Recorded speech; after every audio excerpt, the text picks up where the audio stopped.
the Snip It. I am Sarah. And I'm Ashley. And today we are on episode 3 of our episode 3. Yep, our little like hair tools deep dives, mini deep dives. Mini. They're not really very deep, they're more like shallow dives, to be honest. Sometimes we go deep. Sometimes we do go deep. That is true. When we pull out these fun facts. But today we're going to be talking about heatless curls, which honestly I think has become very big this year. Heatless curls have been really huge this year, which is really, really interesting. It is interesting because when I think, well, I guess like I wouldn't say the original heatless curls, but maybe not, because you were saying that you feel full within that. But my heatless curl is like putting your hair in plaits and then waking up the next day and it's like magical. Totally. I remember when you did that as a kid for the first time, Absolutely. and you were like, oh, what? I have curly hair, even though like technically it's definitely wavy, not curly. And then you brush it and it's just frizz, but that was Like magic. Absolutely magical. yes. But do we have record of like what the first heatless Well, curl is? I Or, was like, trying to find this, and it is really interesting. So apparently, first hair rollers were, like, first hair curling methods, I should say, were around 1500 BC. With the ancient Egyptians who wrapped their hair around wooden sticks, and then they used the heat of the sun to set the curls. which like fair enough. Yeah. And then like Greeks used like a hollow tube made of iron, and then they would like warm it in wood ashes to use it as like a heated roller a little bit. Right. Yeah. So it was like apparently during the 19th century, I'm like totally just ripping this off a website, by the way, guys. We are. I heard this in another podcast. They call it Ladies Who Google. Oh. Yeah, I think that's That's pretty it. much us, Ladies Yeah. Who Google. So apparently, like in the 19th century, so that would have been the 1800s. The hair rollers started to look like rollers that we use now, and so they were often more like metal though, because obviously things like plastic and stuff weren't really around until later on. So I guess like foam rollers are one, so we kind of like go through the different types of rollers. Yeah. So foam rollers, like Foam rollers. Have you ever used foam rollers? So foam rollers are like, they're like a little plastic contraption. I've got pink ones, and it's like a piece of foam around like a stick of plastic, and then it's got like another plastic thing that like locks it in place over the top. oh, okay, yeah. I think I had them in my hair for something not long ago. So that was an interesting one. So they were like really good for like when perming was like really Yeah, popular, because like if you had like yeah. permed hair, yeah, you could like put these like foam rollers and Yeah. stuff in there. Then I'm seeing Velcro rollers. So then you've got your Velcro rollers. So I don't know when Velcro rollers really started to come into effect, but like Velcro itself was like, when was Velcro invented? Like Velcro hasn't been, well, I feel like it has been around that long. Really? I don't think so. Like when I think Velcro rollers, I think like Yeah, totally. Okay. Weird. Velcro is like a Swiss electrical engineer invented. Weird. I know, and it was invented for like use in spacecraft and like things like that for NASA. That's what that was. Not necessarily for NASA, but for spacecraft, because I remember this. Yes, because of course, like I think like it had to do with something to do with how to get the uniforms and stuff on and off without the gravity and everything, and so they've got the Velcro to make it easy. So it was a fastener for things. So it would have been like that, like whole kind of hook thing wouldn't have come around until that was invented. So that was really interesting, because Velcro rollers I love. So anyway, I'm getting off topic. We're talking about types of rollers. So we've got the foam rollers, we've got the Velcro rollers, we've got like the, you remember those like twist ones? That's why we were talking about the foam, so I was like, No.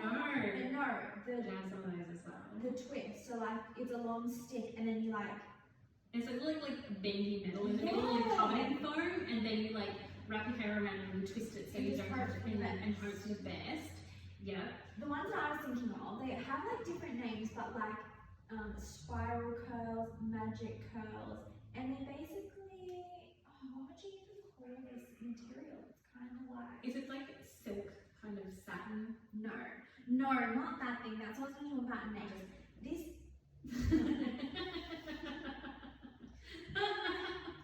When technology goes wrong, we love a pop-up.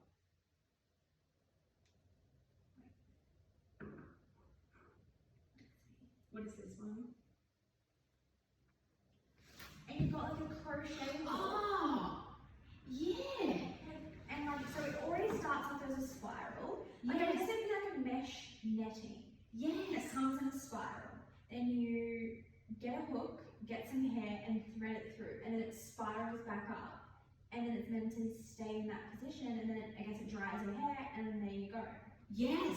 Yeah. I remember seeing those and they're like real weird and people look like they've got like antennas coming out of their hair. Yeah, I feel like it's just, and you could not brush that. But Absolutely I feel not. like it's too intense, it needs to be brushed, but you just could not brush that. No, absolutely not. The other one, the one that I feel like has taken over 2023, and I don't know if it's existed before, I'm sure there's a concept before, but it stemmed from the dressing gown Sash. sash over your head and just like twist your hair around. Yeah. And then obviously the internet was blowing up. I'm sure it was maybe even a COVID thing, like people just trying random stuff. And then companies are bringing it out. Like you go to sleep with this thick silk thing on your head. Yep. And people are obsessed. As I have one. Of course. The review. It's horrendous. Do not recommend. Did you spend lots of money on yours? No, I won't I say that. Like, I don't understand how, like, spending $10 versus $100 could make a difference, but I have seen some pretty successful stuff. You have pretty long hair, but I think it's like the long, thick hair that has the most success. So here's my issue with it. In order to get the most successful results, you should put your hair in it wet and let it dry in there. Oh yeah. I do it on my dry hair or like damp hair because I'm unbelievably lazy and didn't want to do that, and it was already hard.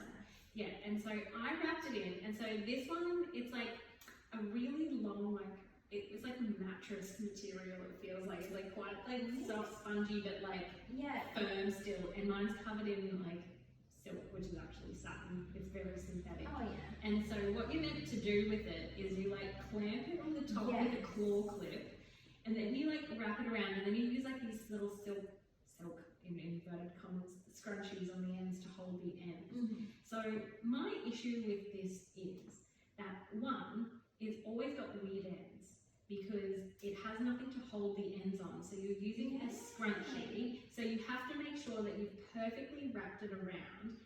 If you have any layers, they like pop out all over the shop.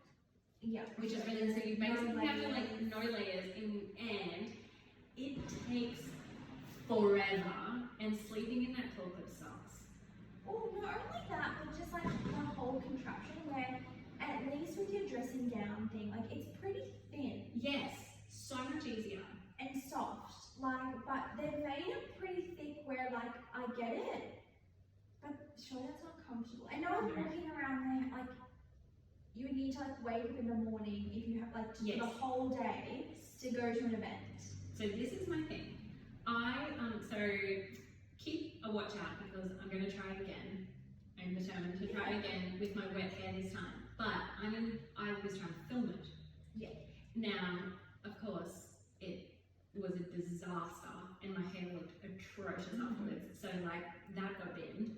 So that will never see the light of day, but I will try it again for you. So keep an eye on our YouTube for me trying this stupid heatless curler contraption. But maybe we should do like also just like first time not well, like how you sort of practiced, I guess, almost like things you do differently. Well, I've only done it the one time, and that does not exist anymore, guys, so sorry about that. But I will do it again, and I'll show you how I can do it, and it will be terrible. So let's all be surprised together. But I have used it once and I hated it.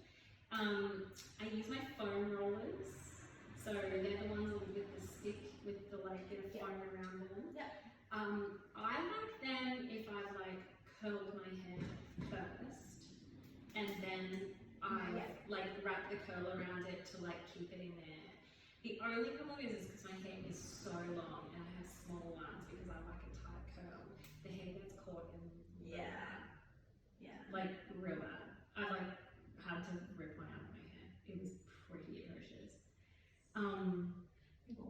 We have. How about Velcros? Because you know you love Velcro. I love Velcro. Just on my day-to-day client, like bit of volume, bit of curl. Obviously another thing that's came like circled back again is the bouncy blow dry. Yes. And of course, people that want it are not necessarily the clientele that should, or more so never going to achieve the look unless you have so many layers, which I feel like, they don't want. They want the solid mid-length lob. Yep. And like, why isn't my hair not looking like Rachel Ray? You need layers. Need more layers. But even if there is a bit of light layering, at least the Velcro roller gives you just the best hope. And I feel like it's a very user-friendly in terms of me doing it on your hair, obviously smaller sections, that kind of thing. But a lot of people are like, oh, like you've just done that so easily. And I'm like, yeah, you can do this at home. And Velcro rollers are not expensive. No, they are so cheap. So cheap. I love them. Even if you just do a few at the front, I got into showing my clients, even, again, the bouncy blow dry just really has taken over, straightening the section with like a bend in the bottom and then rolling it up, because then it's basically a cheaper alternative to a hot roller. Totally. I'm so here for this. Yeah. I also like doing that like if I'm feeling a bit like lazy and I don't want to get my irons out. If I'm just like blasting my hair dry, is to like blast it, wrap the front section up, blast it quickly with my hair dryer till I get a bit of heat in it, and then just like leave it while I do my makeup and pull it out. And it's just like the I reckon it gives the best, like, it looks like you put, well actually sometimes when you just go to so much effort to try and bouncy blow dry someone's hair that just doesn't have the hair tie, you're just wasting everybody's time. Totally. So at least the Velcro rollers, I honestly use them at least every single day in the salon. Oh, you are so into your Velcro rollers. And like, I love them too. I guess like a lot, I don't do that many, and like, you use them a lot, and I think this is an awesome tool in like curtain bangs. Oh, yeah, because another very like trend thing that has come, everyone wants curtain bangs, but they've never had a fringe, never styled a fringe. This is again very user friendly to go home and be like, I can actually do this at home. Yeah. I think that's just really my style of hairdressing, is making sure that I'm never giving someone anything that they can't achieve at home. Yeah, totally. And I mean, unless obviously they want. Unless they want to, yeah. I think like I'm pretty similar. It's sort of the ethos of the salon really, is like make sure you can do stuff at home. And like things like heatless tools, like the heatless rollers and things, are like a pretty good cheap thing that you can try and see how you go. And like Velcros are probably my favorite, I would say. Oh, I would say that absolutely my favorite. I think the other the original like curl, heatless curl, is of course what we used to call rags. Oh yes, it tells your story. So we have mentioned this several times on this podcast. I am desperate for curly hair, and I do not have it, and I am sad.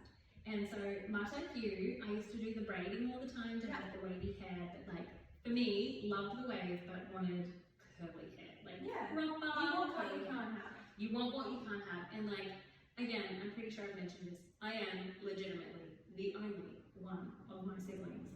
My mother has curly hair. All 4 of my siblings have curly hair. Like, what happened? It is not okay. Your kids have curly hair? No. Yeah. Straight, which is hilarious because my husband also has curly hair. So their hair might turn when they go through puberty, because sometimes if you get lucky, your straight hair can go curly during puberty. But mine did not.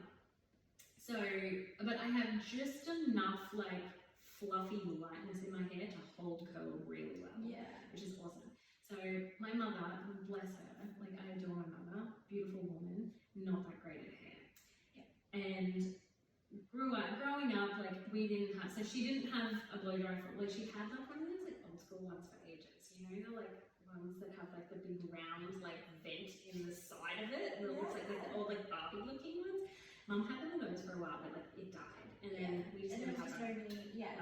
So there was like no blow dryer, no straightening irons. I think if you listen to our last episode, I bought a curling towel when I was in high school, thinking that that would like change my life, which it did not, because it turns out I'm very bad at using it. And I tried the like Velcro rollers, like I was trying all the things and nothing worked. And Mum's like, oh, I've got this technique that you can use. It's called putting your hair in rags. And I was like, yes, let's try this. I'll give anything a go. Yeah.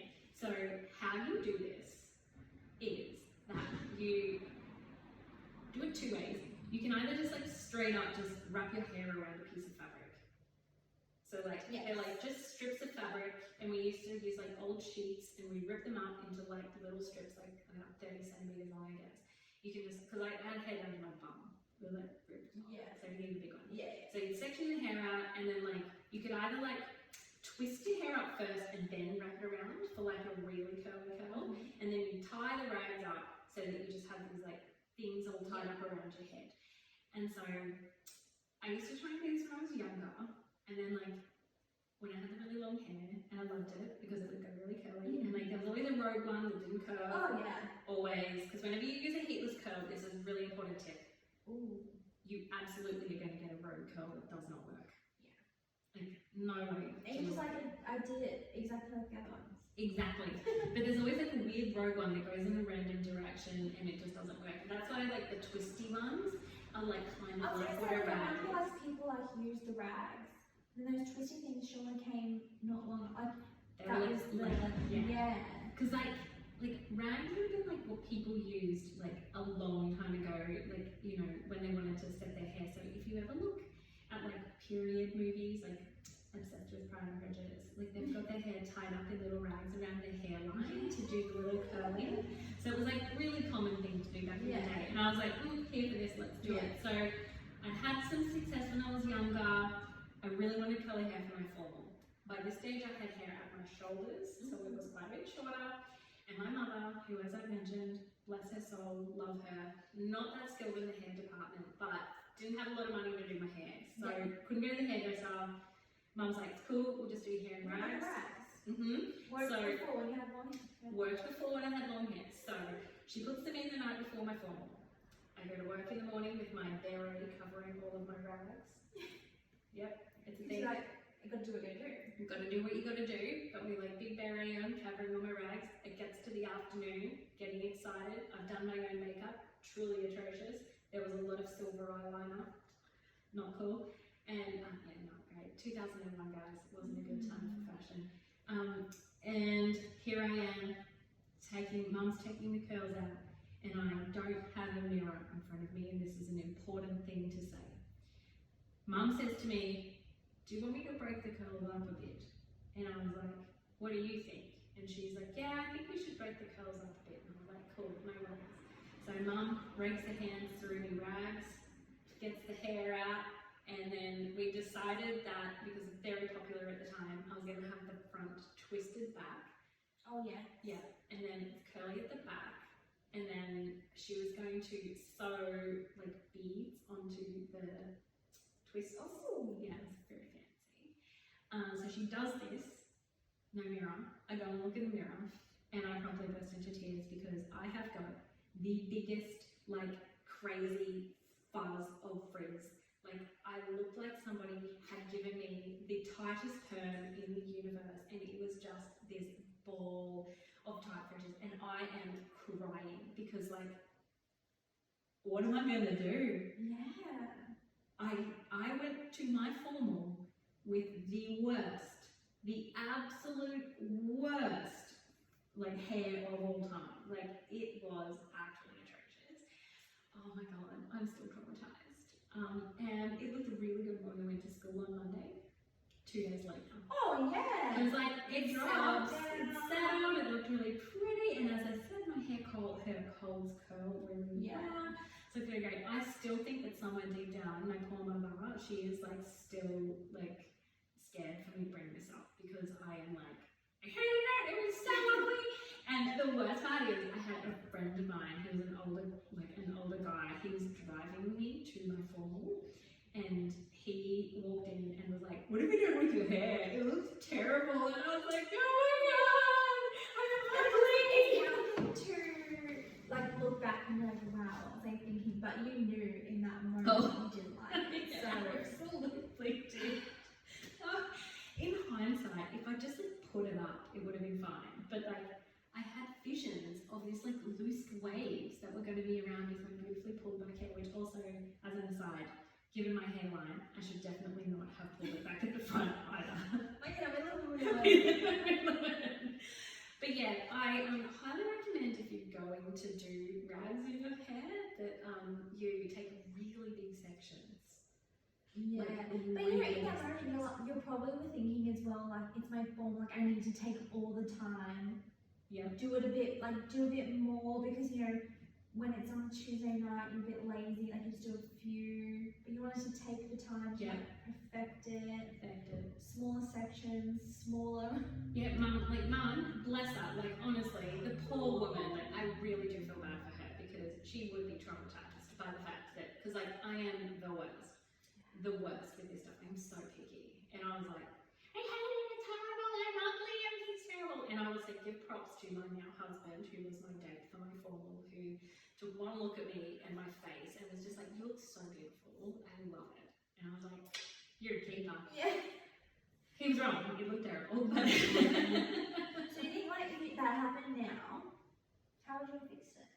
oh, I definitely would have just put it up. Yeah, I was gonna say, you should have just put it up. Because, Like, like, most of the time, you're just like, no, not much you I'm can gonna do, like, because when I had my terrible perm, Yeah. it's basically what my hair looked like all the time. And I used to wear it in like a victory roll at the front and a French twist at the back, and it was pretty cool.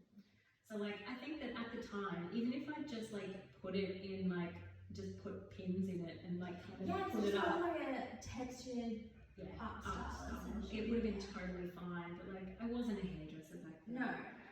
So I have perfected how to curl with my curling iron. Anyway, anything else to the...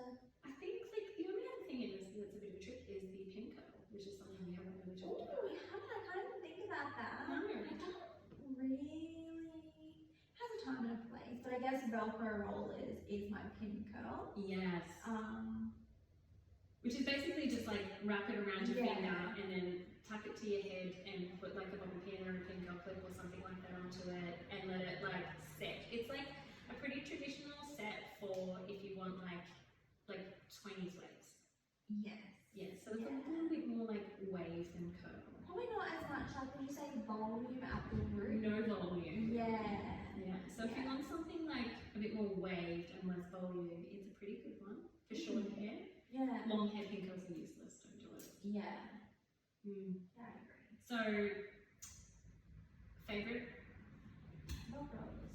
Obviously. Yeah. What about Same. you? Yeah. I think so. Have to only do one? Yeah, if I only had one, it would definitely be Velcros for the rest of my life. I agree. Yeah, the others are a great novelty, but I don't think they're really that useful. The point fade away. I think so. But I think that we will do a nice little poll again. Great on the Instagram, so get into the podcast polls, the podcast polls for the tools. Yeah. So I think if you are not already following us, you should follow us on Barkhair, which is B-A-C-H-A, no, let me start again. It is B-A-C-H-H-A-I-R, and you can find us on Instagram, YouTube, TikTok, and also Facebook. So you can see our little poll up there, and you can vote for which one you think you want to try out as a heatless roller option, or a heatless curl option, I should say.